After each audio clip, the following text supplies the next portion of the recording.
Hello everyone and welcome to another really awesome game from round 6 of the 2021 Norway Chess. It's Magnus Carlsen versus Alireza Firouzja, and it's a game where nothing is really happening, but that's only because we don't know what's happening. So it's a really complicated game, but it seems like it's a simple one, but here you will just realize how much we really know about chess. So without further ado, let's check it out. Magnus with the white pieces opens with e4. We have e5 from Firouzja, knight f3, knight to c6, and bishop to b5. He goes for the Ruy Lopez, and now not the Berlin defense. Firouzja will try something more I don't want to say creative, but something less drawish.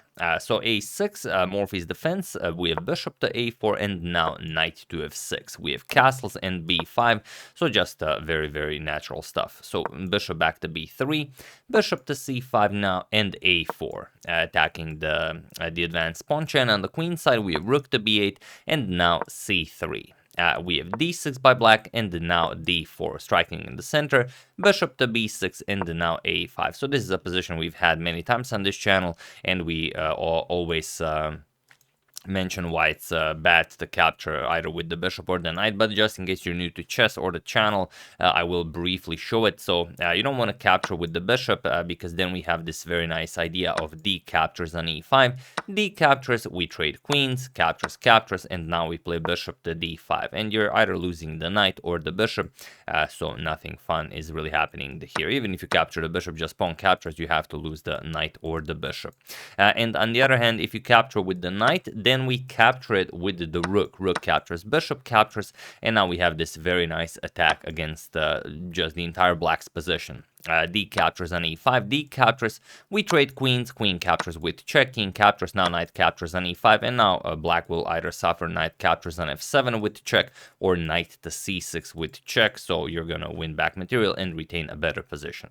So after a5, we have bishop back to a7 by Firouzja, and now h3. So this has all been played before, nothing new here. Bishop to b7, now Firouzja with the really awesome bishop pair, and bishop to e3 by Magnus. So sacrificing the e4 pawn, knight captures on e4, and now there are some top tier games where this position has been reached. Rook to e1 is a known move, also d5 is a known move, just exposing this knight to the attack. Also the bishop becomes vulnerable, but here Magnus just plays knight b to d2, and it is now as of move 13 that we have a completely new game. So let's see how Firouzja deals with this. He captures the knight captures on d2, we have queen captures on d2, and now he just castles. And now Magnus says, alright, this isn't maybe the most ambitious way to tackle this position, so I'm just gonna win back my pawn. D captures on e5, D captures, we have queen captures on d8, rook b captures on d8, and now bishop captures on a7. Knight captures on a7, and knight captures on e5, and after all this capture fest is finished, we have this position where the material is completely equal, 3 pawns each on the king side, 3 pawns each on the queen side. Both players have a light square bishop, a knight, and 2 rooks. So of course black is controlling the open d file. It's natural that white will also place a rook on the d file. So first we have bishop to d5. Black wants to trade off the light square bishops, and now bishop to c2. Magnus wants to keep the bishops on the board.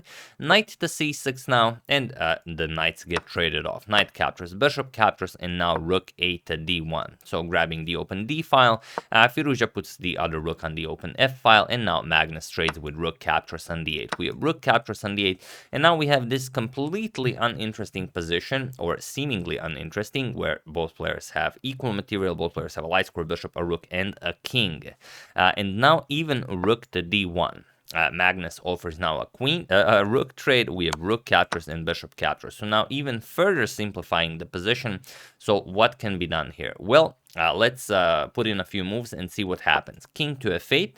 We have f4 by Magnus. Very nice, as it puts a pawn on the dark square. He has a light square bishop. So naturally, both players have a light square bishop. You want your own pawns to be on dark squares, and you want your opponent's pawns to be on light squares. So your pawns will not be targets for your opponent's bishop, whereas his pawns will be targets for your own bishop. So sort of a long-term idea.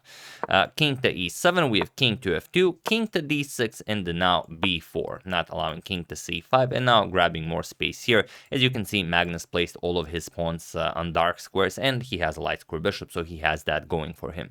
And you can't really be too active with the king here. If king to d5, we're just going to play bishop to e2, and now you can't further grab space here, for example, with king to e4, because bishop f3 just wins the bishop, so there's no way for the king to get too active. So after b4, we have bishop to d5 by Firouzja, now g4 by Magnus. We have h6 and now even g5. So putting all of his pawns on dark squares. H captures, f captures, and now c5. Firouzja wants to trade off a few pawns, simplify the position even further. King to e3, Magnus improves the position of his king. Now c captures on b4, c captures on b4, and now king to e5, grabbing a position, and Magnus just plays h4. So now this is the position.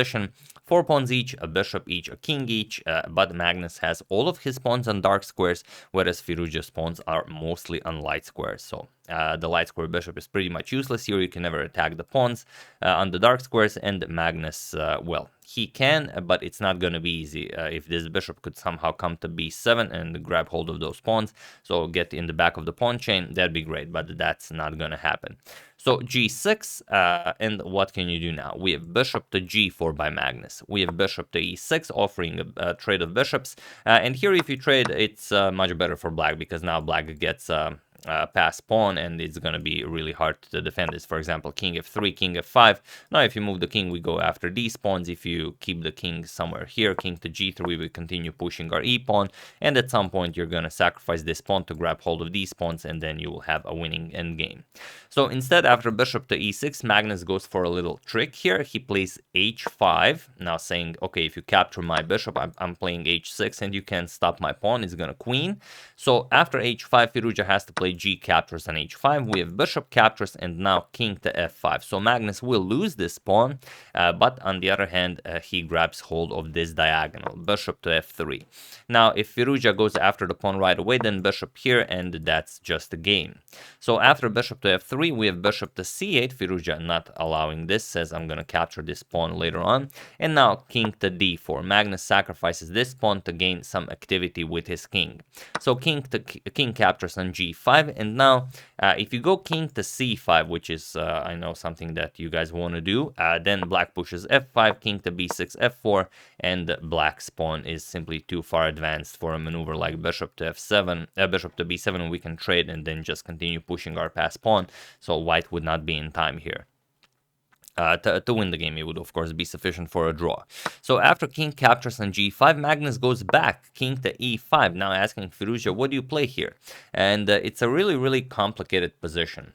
Problem is, if you play something like f6 with check, and I know this is again something that we all would do, then you get king to d6, and then after f5, it seems like it's the same, but now you gain another tempo, king to c7, attacking the bishop, and after the bishop moves, now bishop to b7, and now this bishop came here much faster than in the other line that we discussed. So after king to e5, Firouzja pushes f5 right away. He wants to get this f4 move in. So king to d6, and now f4. You could also consider king to f4 as the bishop will have to move, so you know it's maybe a good idea, but okay, we have f4, and now king back to e5, not king to c7, king to e5, and this is a really brilliant move by Magnus, because now these squares are taken away from the black king, and if you move the bishop, then you allow Magnus bishop to b7. If you move the king, then you allow simply king captures on f4, and here there's really nothing better. Alireza has to step back and allow Magnus to capture this pawn. So as you can see, he grabbed some space, allowed Firouzja to grab this pawn here, and then he comes back, forces black to waste the move as there's nothing better, and then he's gonna reclaim his pawn while keeping a better position of his king. So that's a very nice prophylactic king movement there. We have king to g6, king captures on f4, and now bishop to f6. And now you have this position where it seems like everything is, you know, just the same, completely equal, but it's not. Magnus is completely winning here, so feel free to pause the video and try to find this amazing move while I give you a couple of seconds.